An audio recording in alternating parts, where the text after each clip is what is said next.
Yo, yo, yo! Here I review movies, and today's film is the latest entry in the Bad Boys franchise.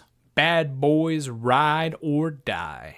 In this comedy action, a new threat appears to frame the deceased Captain Howard. The boys, Marcus and Mike, refuse to take it lying down and set out to clear his name and bring down his enemies. Will Beall and Chris Bremner wrote the story, and Bilal Fallah and Adil El Arbi directed the film. Will Smith stars as Mike, Martin Lawrence appears as Marcus, and Eric Dane shows up to play the villain McGrath. They're joined by an ensemble cast of returning characters and a few new faces. To begin, the story is an exciting romp that doesn't waste any time. It's filled with comedy, action, and a little bit of mystery as we find out who tried to frame the captain and why.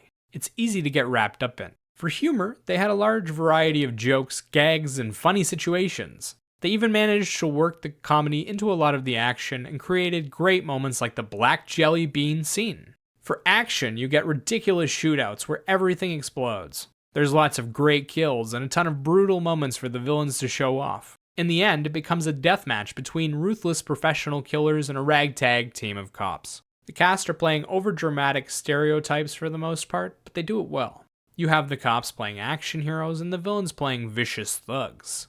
Everyone puts on their war paint properly, says their lines like they mean them, and they manage to create some fun moments doing it. No one's winning any awards for it, but they weren't given the material to do that. The closest you get is a couple of awkward bonding moments between Will Smith and Jacob Scipio. I guess they tried at least? The visual journey is filled with beautiful locations, amazing shots, and looks clean as a whistle. It takes place in the United States in a few different major cities, and we watch as the boys and their team run around talking to suspects, fighting off attackers, and trying to rescue some hostages. It's a fun adventure with a lot of excitement and a ton of great action. The action scenes are filled with good little fistfights, a lot of clever gunplay, and some great explosions. They took the mantra "go big or go home" to heart. My favorite was toward the end when they put the camera on the gun and started tossing it around. You get to see multiple characters use it to kill someone, and it looks fantastic. Behind the visual journey is an amazing soundtrack. There are scored orchestral, instrumentals, and original songs from a bunch of genres. There's rap, rock and roll, a little bit of techno, even some R&B. They use it to set the mood, give the characters and environment some flavor, and support the emotional journey. The music is constantly completing jokes, too. It's a versatile soundtrack that they use to maximum effect. If the soundtrack was a person, his back would be the size of a mountain. Basically, Bad Boys Ride or Die is a popcorn flick with a high production value. They got good actors, filmed the action well, supported it with catchy music that fits, and wrote an interesting story. That's not to say it doesn't have any flaws, but they did a good job overall. Now to address those flaws. The film has two major problems, and they both stem from the story. The first problem is that the story isn't that deep and doesn't really make any sense if you look too closely. They don't really explain who the villains are or how they operate. They don't tell us much about how the heroes operate either. It's really just a collection of comedy scenes and cool action moments with a few good one-liners along the way. The emotional stuff just doesn't land on any real level. There's a few nice moments, but you don't feel deeply invested in any of the conflicts or the characters. They don't grow much over the course of the film. They're not really trying to solve anything. They're just reacting to the case. If you aren't digging the comedy and action, you might find yourself tapping out on the story.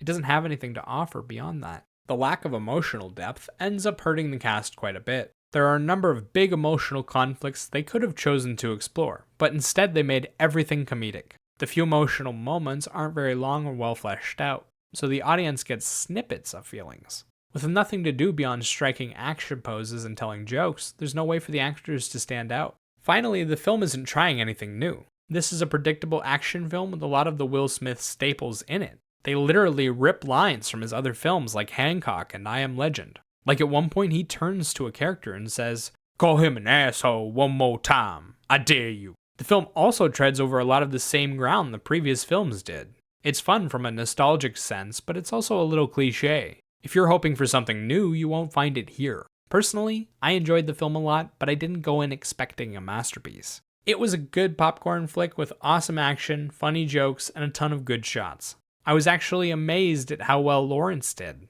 I haven't seen him in a film in a long time, and he made me laugh a lot with his ridiculous routine. As for a rating, I'd give this film a 7 out of 10. Remember, these are just my thoughts on the film. Let me know what you think in the comments below. Bye-bye!